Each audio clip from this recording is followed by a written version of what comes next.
Now that we figured out the signs of our quantities, we have to factor our third term, which I did here. 1 times 15 is 15, 3 times 5 is 15. There's no other factors besides 1, 5, 3, and 5. Sorry, 1 and 15, 3, and 5. So now this is where it gets tricky, and you're going to probably have to do this a couple times.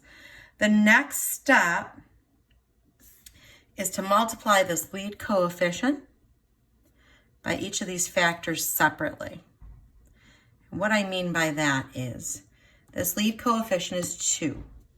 We're going to multiply it by the 1 and then leave the 15. Now we're going to carry the 1 over and multiply the 2 by the 15, which is 30.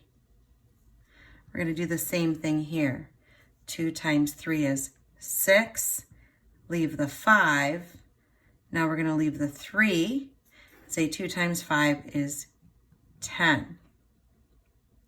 Okay, now that we did that,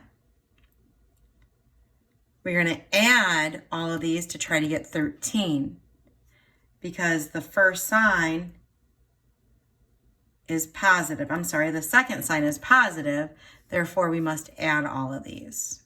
Okay, so 2 and 15 is 17. We're looking for 13. 1 and 30 is 31. 6 and 5 is 11. 3 and 10 is 13.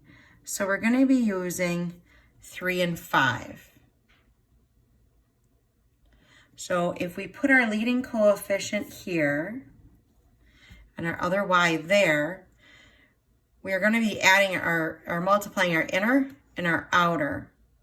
Well, it looks like 2 was multiplied by 5 for our outer, and then 3 was left alone. And this should be your answer. This is going to take a couple times for you guys to get through this. Let's verify it. First, 2y times y is 2y squared. Outer is negative 5 times negative 2y, which is a negative 10y. Inner, negative 3 times y, which is a negative 3y. And last, negative 3 times negative 5, which is a positive 15.